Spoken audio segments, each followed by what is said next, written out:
Hey, Got Fox here. Today I got a review of Super Bowl Reggie White. 96 normally, 97 in my squad because I got some motivators for him. Going through his stats, 84 speed, 95 strength, 90 acceleration, 94 tackling, 96 block shot. That's motivated up 2 points. Power move 98. That's also motivated up 2 points. Finesse move motivated up 2 points. Play rec 95. He can get up to 92 finesse move, get more balanced if you max out the blanket coverage, but I don't suggest devoting your team to blanket coverage because man coverage is generally not that great in MUT.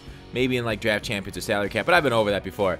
The 90 acceleration with the 84 speed is very nice on defensive end. So once he sheds his block on a tackle, he's going to be able to chase down a good majority of the quarterbacks you're going to see. The Tom Brady's, the Foleses, the more like the Marino, the pocket passers.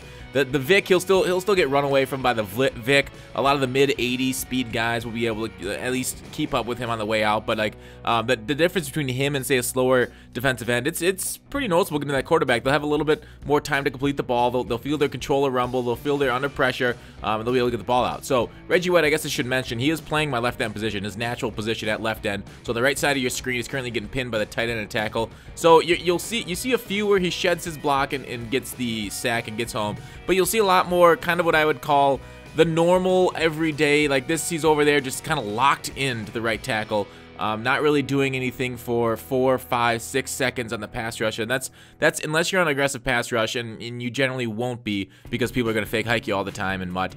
Unless you're on that aggressive pass rush, he's going to get held up a lot. He's not going to really get home a ton. It's going to take more coverage sacks he'll give you than maybe just straight out him beating his man off the line of scrimmage like you would in real life. But still, I mean, even with the coverage sacks and everything, because maybe you got a great user, he's still going to get you a sack every game or two. I wouldn't expect too much, but he is going to perform for your squad. He's going to get off blocks. Maybe him against the run. I didn't love him against the run as maybe I should have. Like, I play a 4-3, and he needs to be in outside contain in the 4-3, especially a wide 9. He does need, like, look at, he just got pinned inside and allowed my quarterback to escape. Like, if that was a D-line stunt, that was a beautiful D-line stunt because my defensive tackle, I think me and Joe's looped around and actually got the quarterback.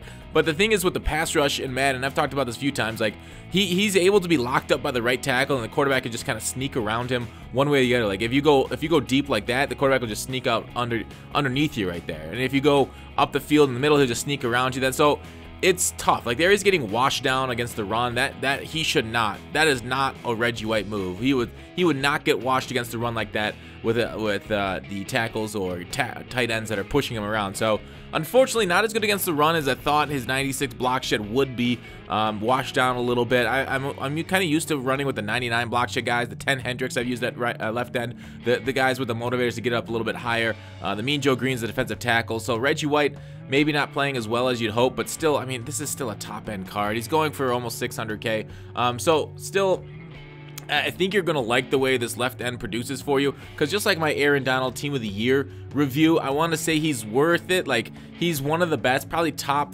3, maybe top 2 left ends in the game right now. I'm trying to think if I'd rather have this card or the Aaron Donald Team of the Year. I'd much rather have the Aaron Donald, what the heck is that, honors card. I think that card's got better stats, but I think I'd maybe rather have Reggie White than the Aaron Donald Team of the Year. They perform they're very similar. I don't know if I could really decide between those two.